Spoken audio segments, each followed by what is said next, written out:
Hello દોસ્તો, કેમ છો? તો તમારું સ્વાગત છે મારી ઇટ્સ જયર ચેનલમાં. તો લેટ્સ ગો. તો તમારા મનમાં ક્યારેક ને ક્યારેક આ પ્રશ્ન થયો હશે કે જે આકાશ છે તે વાદળી શા માટે દેખાય છે.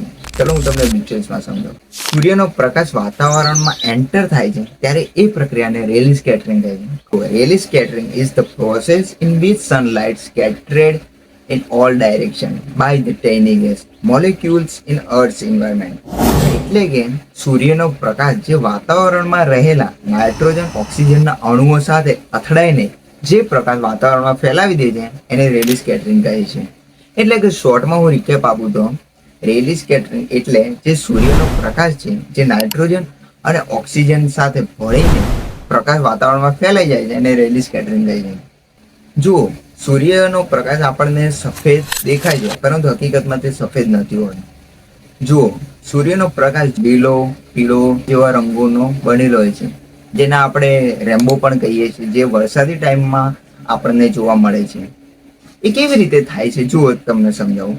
સૂર્યનો પ્રકાશ જ્યારે વાતાવરણમાં એન્ટર થાય છે ત્યારે નાઇટ્રોજન અને ઓક્સિજન જે વાદળી અને જાંબલી પ્રકાશને વધુ વિખેરી નાખે છે, જેના કારણે આપણને આકાશ વાદળી દેખાય છે. હવે તમે કહેશો કે અરે જયભાઈ, તમે અત્યારે તો કહ્યું કે વાદળી અને જાંબલી બે પ્રકાશને વધુ ખેંચે છે, તો શા માટે ખાલી વાદળી જ આકાશ દેખાય છે, જાંબલી કેમ ના? જુઓ, તેના બે કારણ છે. એક કે સૂર્ય જો કે જાંબલી કરતા વાદળી પ્રકાશને વધુ આપે છે, અને બીજું કારણ આપણે પોતે જ છીએ. કયું? જાંબલી કરતા વાદળી પ્રકાશને વધુ સ્પષ્ટ રીતે જોઈ શકીએ છીએ, તેના કારણે આપણને આકાશ વાદળી દેખાય છે. હવે નોલેજેડ માણસને એક બીજો પણ ડાઉટ આવી ગયો છે કે વાદળી આકાશ દેખાય તો છે, પરંતુ સૂર્યાસ્ત ને સૂર્યોદય સમયે શા માટે લાલ અથવા નારંગી થઈ જાય છે? એ પણ તમારું સાચું જ છે, એ પણ હું તમને કહી દઉં એકદમ ડિટેલ્સમાં.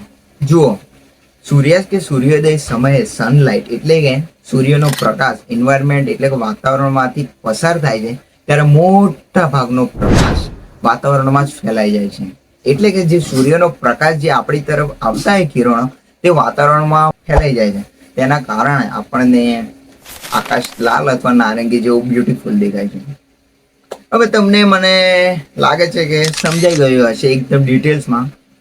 તો તમારા માટે ક્વેશ્ચન છે, જે તમે એ ચેલેન્જ પૂરો કરો છો તો હું તમારા માટે કઈ કેવી નવી વસ્તુ શોધીને લાવે ચેલેન્જ આપું છું.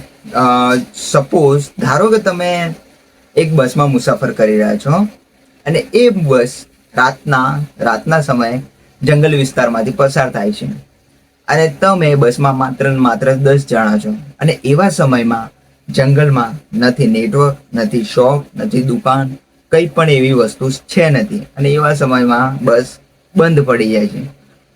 તો એવી સિચ્યુએશનમાં તમે શું ગભરાઈ જશો? એવું શું કરશો જેનાથી કંઈક એવો રસ્તો નીકળી શકે? એવા કયા કાર્ય કરશો? તે સમયે તમારું દિમાગ કેવું દોડશે? એના વિશે મને થોડી એવી માહિતી આપજો. તો આજના દિવસ માટે આટલું. મળીશું બીજા વિડીયો માટે. જય હિન્દ.